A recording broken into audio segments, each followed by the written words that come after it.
Today, the police flag on Queen Street is flying at half-mast, and a black bow greets all who enter the building. Both tell the tale of a tragedy which, at least right now, defies understanding and explanation.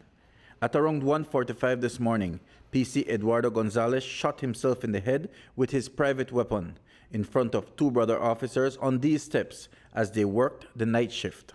Investigation revealed that Police Constable 944 Eduardo Gonzalez, a 13-year-old veteran police constable, was seen lying in front of the police station with what appeared to be a single gunshot wound to the head. He was quickly rushed to the KHMH, where he succumbed to his injuries around 3 o'clock this morning. From what we were able to gather so far is that Mr. Gonzalez was on duty at the police station along with other police officers. He was standing outside conversing with two other police officers, and it was in that process of conversing with them that he reportedly took his licensed firearm and fired one single shot to the head. A logical assumption would be that something in that conversation that morning would have given some clue, some hint, whether overt or subtle, as to the intention of Gonzalez in that one fateful moment. That's the troubling part. Like I said, he was just being himself. He was joking with them. It was like a split second something, just in the split seconds of a moment. He was laughing, talking with them. One went inside the police station to get a cup of coffee while leaving the other one having a coffee with him. And that just happened. According to ACP Desiree Philips, nothing in the 3 years Gonzalez has been working at that precinct suggested that he was troubled or in need of intervention. PC Gonzalez is a police officer who has worked in different fields within the police department, in different districts, in different units. And we have had the pleasure of working with him here for maybe 3 years. And we have known him to be a very happy, jovial, friendly person, always joking around. It is very shocking to all of us.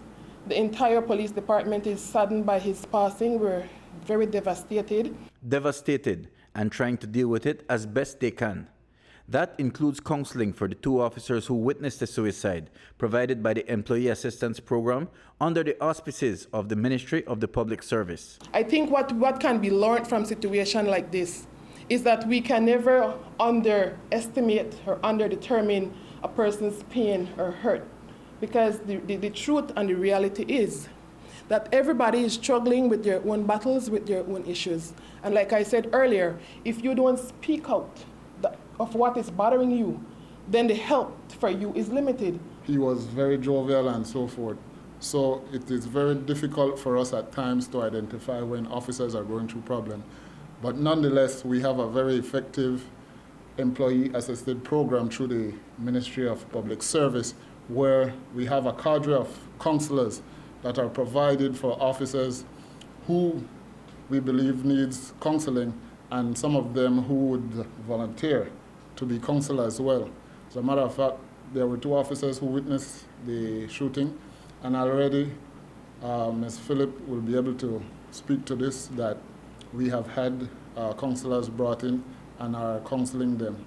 But we can only do so much and identify certain problems, but there are some underlying problems that we may never be able to identify and get that individual help. For now, there will be more questions than answers, but no amount of either will bring back the life lost this morning. Unless there are warning signs to indicate to you that something is wrong, then there isn't much that you as a person, as an organization, as a department can do. And this is one of the cases that we have on our hands. I know that in circumstances like this, the overriding question will always be, why? Is any of us in any capacity to truly answer that question? I don't think so. So the why will remain for a very long time. Mike Rodon for News 5.